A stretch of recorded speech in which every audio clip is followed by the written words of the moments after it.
chinjiko pane tsime kwaro mvura yekurapa iyo yabva kuna Jesu pedyo nemchinjiko wenyu ndipo panozorora moyo wangu wese pedyo nemuchinjiko mudzawandiwana apo ndajekeserwa kupenya kwa Jesu pedyo nemchinjiko wenyu ndipo panozorora moyo wangu wese pedyo nemuchinjiko ndomuona Jesu ndibatsire kufamba mumabvute awo pedyo nemchinjiko wenyu ndipo panozorora moyo wangu wese pedyo nemuchinjiko ndorinda ndowimba dakara ndizosvika mhiri yokwerwizi pedyo nemchinjiko wenyu ndipo panozorora moyo wangu wese.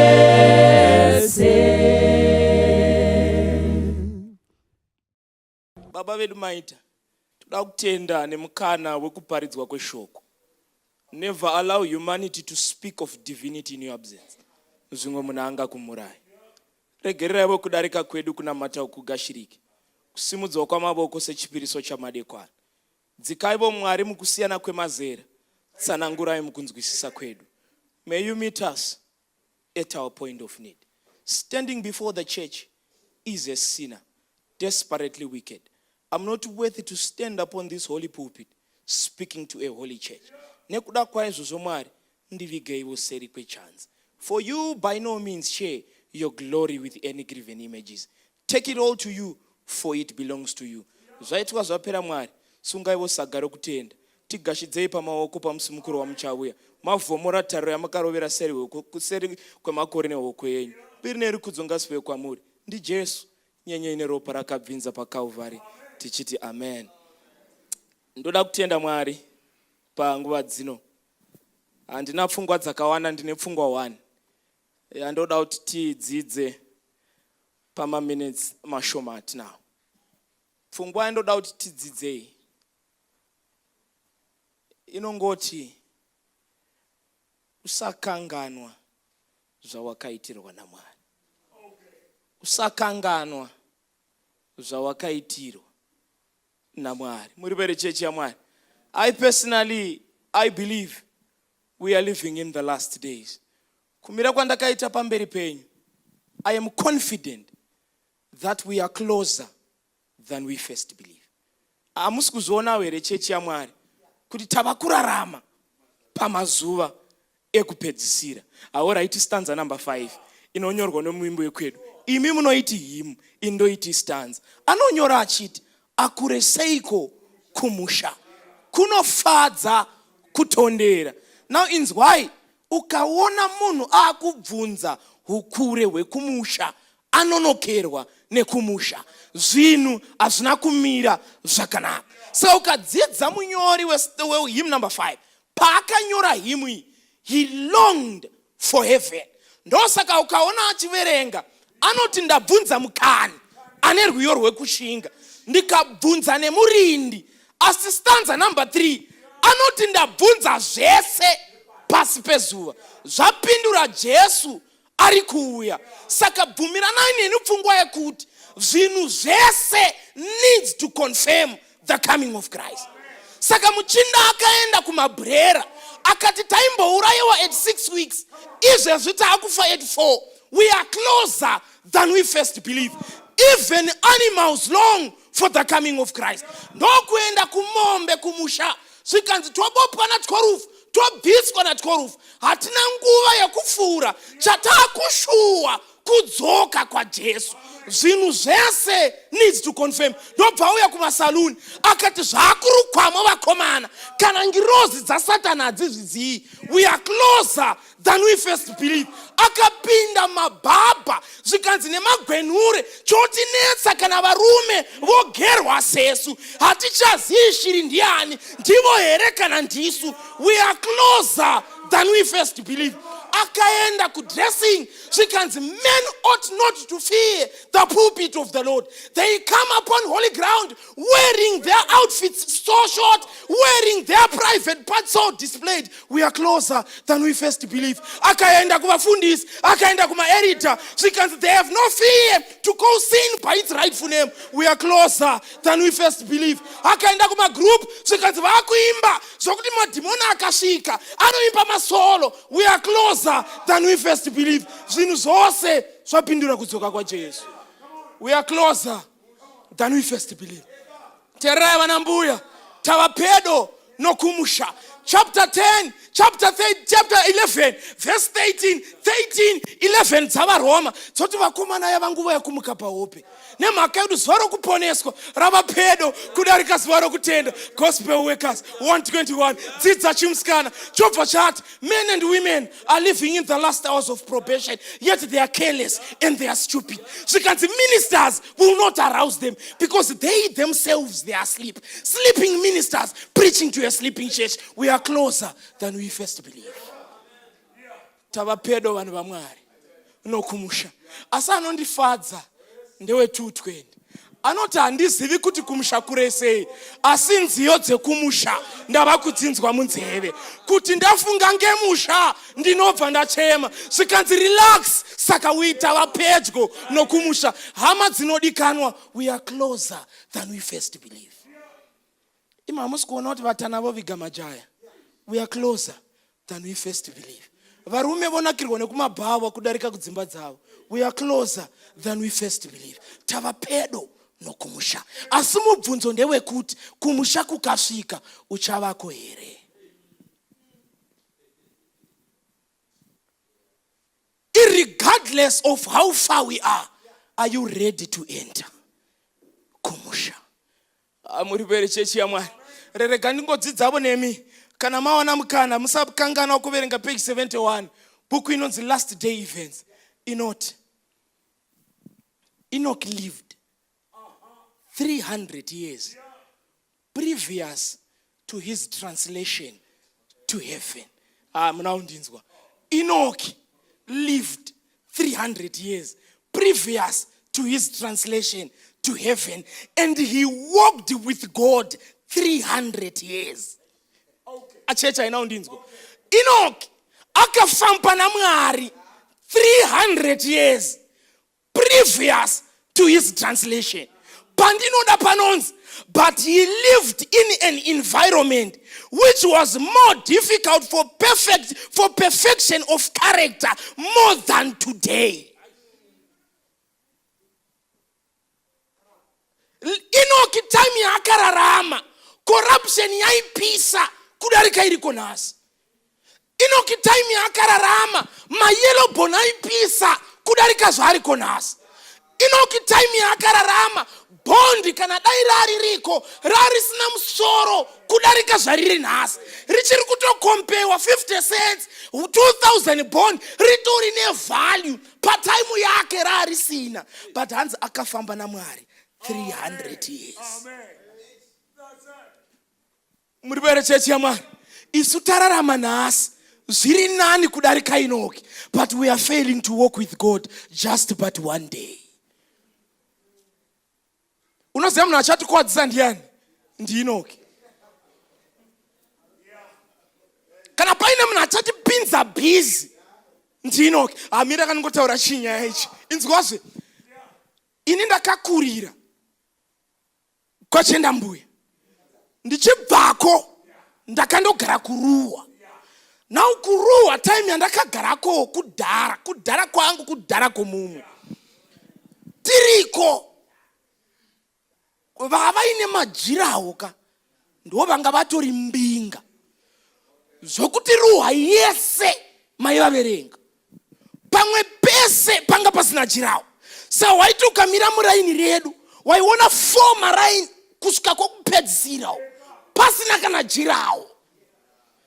Saka zvaitika ndezvokuti mai vangu manje vaiti vakadzika kombi kuna hebheti kumusoro, pavaizofamba kusvika kumba vanenge vamhoresana nevanhu 200. Saka mumwe akangomira padhoo aingoti maswerere uko kubasa kwanga kwakadii nokuti hapana bhariya. Saka vanoti vachifamba.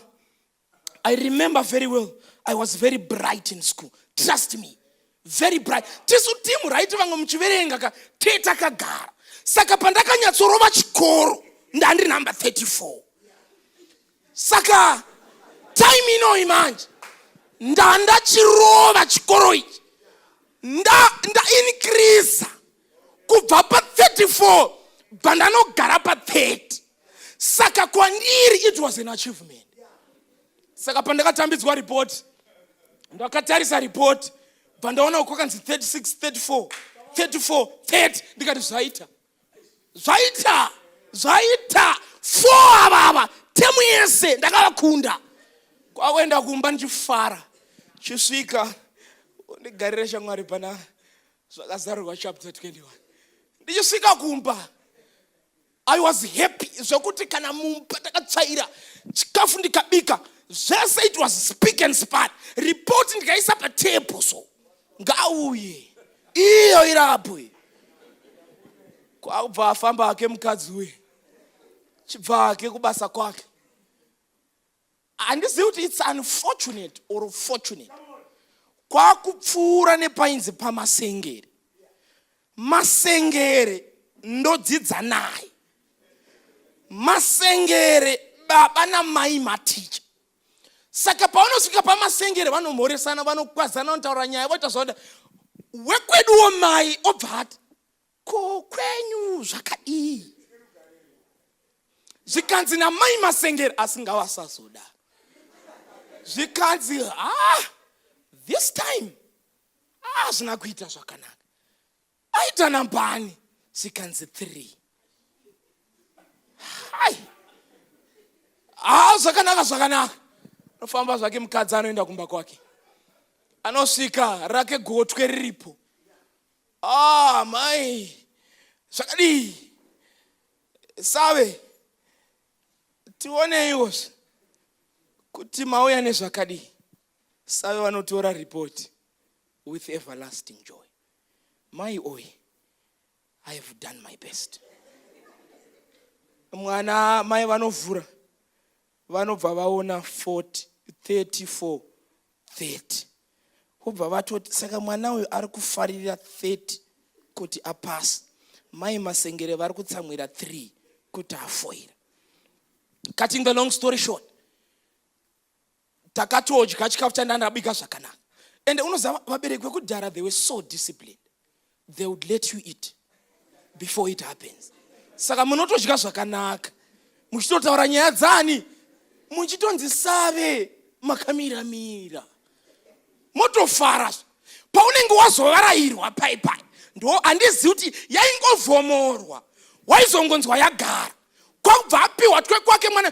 But ndazoti kurei. Ndakazoti asi nhai mama. Makambonyatsondiroverei chaizvo. Ini ndanga ndapasa. Zvikanzi aiwa. Handai kurovera kufoira mwanangu. Zvimwe wakaverenga zvinhu zvisina kubvunzwa. Saka kufoira hakuroverwi munhu.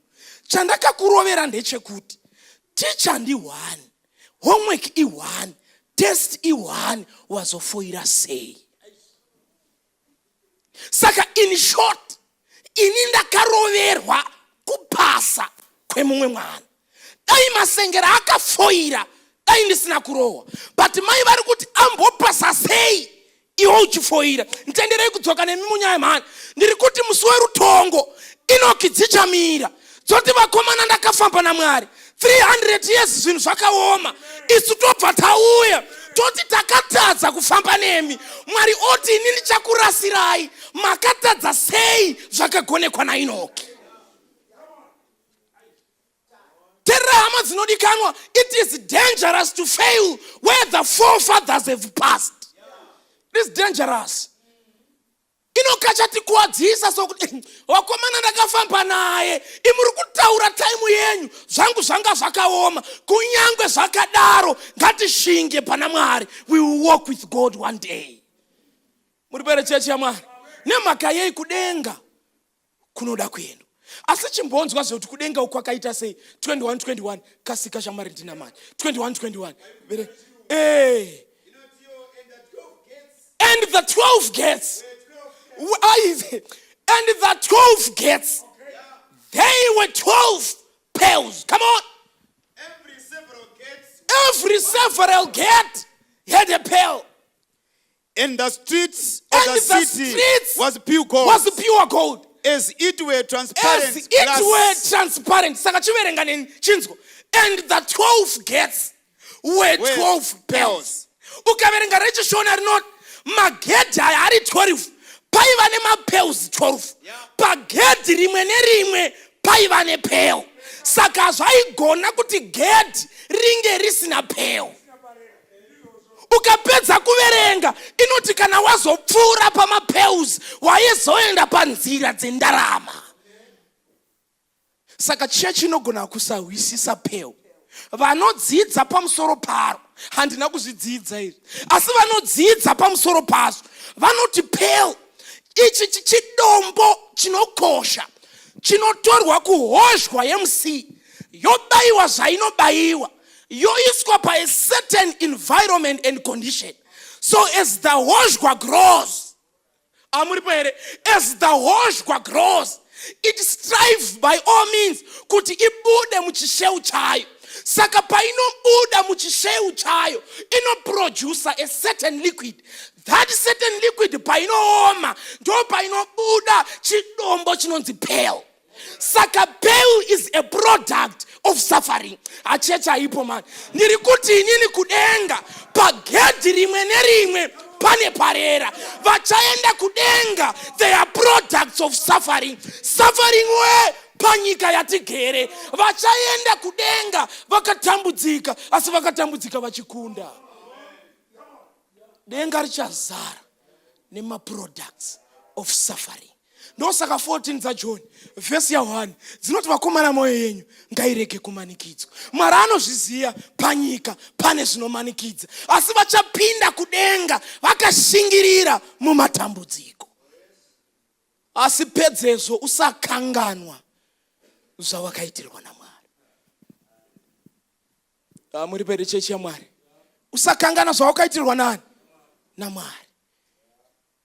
Saka Mark chapter 6 verse 52 chiverenga ndibva ndatonamata.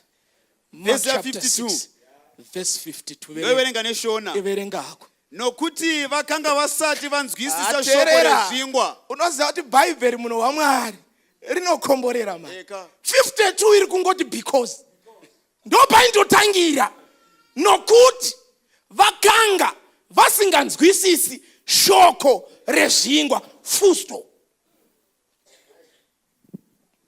Muri pere chechi ya Mwari. Saka ukazoverenga history manje inoti Jesu paipai ndo paanga feed the 5,000 mapaziya avagarisa pasi zvikanzi it was at this time that Jesus performed a miracle that benefited everyone. And vanhu vaivapo vakarangaridzwa kufamba kwavana vaIsraeri mugwenga. Padzimwe nguva Mwari aita akasangana nemunhu aimurapa ari one, mumwe aimuporesa, mumwe aimumutsa, but time ishi Jesu akaperforma miracle yakabenefitwa nemunhu wese. Saka pakaitwa izvozvo naJesu, vadzidzi vake pavakaziona zvichiitika, zvinonzi vakabva vatanga kuti vakomana, this is the best chance to crown Jesus as our master. Saka Jesu paiperforma zvingwa, Peter anga akatogara kuseri nerimwe timu achiti saka prime minister ndiani, VP ndiani, secretary ndiani, achanga ari treasurer ndiani, vari kutoronga kahierarchy kekukrauna Jesu after the miracle. Saka Jesu apedza manje anobva aona pfungwa dzevapfana avo kuti pfungwa idzi hadzisi right. Jesu anobva ati, imi michitungamirai vakomana, ini ndichateera. Zvandoda kuti ndimboita izvezvi, ndoda kudismissa vanhu. Amuri pere chechi yaMwari. Zvinonzi Jesu paakati I want to dismiss the people, the disciples were disappointed. Nemhaka yei vaiti we wanted to crown him before the people. Saka Jesu anobva avasiya vobva vaenda. Jesu anodismissa vanhu. But ukaverenga 3:70, book inonzi Patriarchs and Prophets, and Jesus went into the mountain to pray, but not to pray for himself, but to pray for the people. Just one lesson. Sometime have time to pray for someone. Dzimwe nguva chimbopfugama usazvinamatira mumwe munhu. Jesus had time to pray for someone. Saka Jesu apedza, zvinonzi vadzidzi pavakanzi krosai, vakamboita kahope kekuti azvi Mwari kutamba achadzoka, ndobva varamba vari pamabanks. Jesu akabva adelaya. Ukaverenga Mark anoti and Jesus prayed for hours ari mukati megomba. Vapfana ava manje vava disappointed, but hazvisi right. But anyway, handei pavakapinda mubhoti vachienda, zvinonzi fungu rakasimuka. Fungu rasimuka, zvinonzi because most of them were experts in being fishermen. Vakatanga kurasa nekutraya kustabilize boat kuti vasanyore. Achachi muripo here. Saka in the process manje ukadzidza chimunyori chekwedu, zvinonzi pakapedza kufidwa 5,000, 12 mabaskets ayaya they were taken into the boat. When they were taken into the boat, pavairasa mabhegi, hapana one akarasa basket rechikafu. Pavaizama kustabilize boat, so hapana one kana Peter akabata basket rechikafu. Basket akaramba ari 12, kunyangwe mvura yaipinda mubhoti. Amuribere chechi yaMwari. But unoziva kuti nemhaka yei Mwari akaregera mabaskets arimo ndozviri pa 52. Zvinonzi dai vakarangarira mabaskets nemiracle yemabaskets, they would remember that there is a God in heaven. So the baskets were a testimony to them that there is a God who can work miracles. But they failed to notify and to see the baskets. Ndosaka vakashaiwa tariro pana Jesu. Kusika Jesu ati zvinganyura, rega nditeere ndichimhanya pamusoro pegungwa, rega ndivharire ndichidai, teererai hama dzinodikana. Sometimes God is delaying in answering certain prayers, but take hold and get hold of the ones that he have already answered. Pane vamwe vanhu izvezvi muri kunamatira mabasa, but musati manamatira mabasa makanamatira muchato mukaiwana. Bhaibheri riri kuti chimborangarira kuti Mwari akambonipa muchato, basa anogona kundipa. Get hold of the things that God has done for you in waiting of the things he ought to do for you. Chanetsa nhasi tiri vanhu vasingarangarire zvakaitwa naMwari. Ndosaka ukaona Mwari achiteera naIsraeri aiti rangarirai pagungwa dzvuku, rangarirai paGomoriye, rangarirai kuIjipita. Get hold of the testimonies, it will sail you through amidst the tempest. Chamari uda pasa form 6k. Asuru kanga not form 4 wakapasa. Get hold of the testimony of form 4. God will sail you through the testimony of form 6. Tereva na mama. Makambo, you are battling with your health. Kasi Mwari akambo kurangarira irimwe gore. Pamaitsvaga zvimwe zvinhu Mwari akakupai. Remember that and got hold of that. Rangarira zvawakaitirwa naMwari. Saka ukazoverenga Timothy anozoti namazuva ekupedzisira vanhu vachange vasingavongi. It is time to appreciate what the Lord has done for us. Indiri kungofunga hangu kuti inika besides kukumbira project iyai nekukumbira mukomana nekukumbira muchato, chimbotendawo zvawakaitirwa naMwari. It will sell you through the waiting period. Chimbozvirangarirai mama, izvezvi muri kukumbira zvamuda kukumbira, asi Mwari akuchengetedzai kubva kumba masvika muri vapenyu. Make use of that testimony. The Lord will give you what you are asking. Vana baba, ndiri kuti muri kuzama nepese pamunogona kuti mhuri dzenyu dzidye. Chimborangarirai kuti nezuro dzakadya. The Lord will make sure he give you when time comes. Sandrufunga kuti tikatoenda tikanonamata, tichirangarira zvatakaitirwa naMwari, tokumbira simba rokumirira dakara Mwari atipa. Baba ngizi letha kuwe ungumsizi wena, ngangizisitanga kuwe ingayanga phina, namhlanje ngiyakholwa uJesu ngifele, wachitha igazi lakhe ukungikhulula. Ngiyakholwa ndodaneni engipha amandlayo, konke ukweswela kwami ugcwaliswa yiyo. Ngalisiwo ukholwa kwami ivusa amehlo, mangamukeli isipho sami ngiphiliswe ngaso.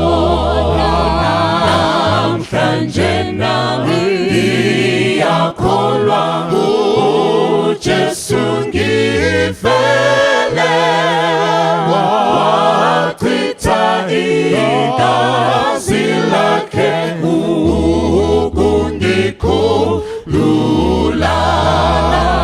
Namhlanje ngiyakholwa uJesu ngifele, wachitha igazi lakhe ukungikhulula.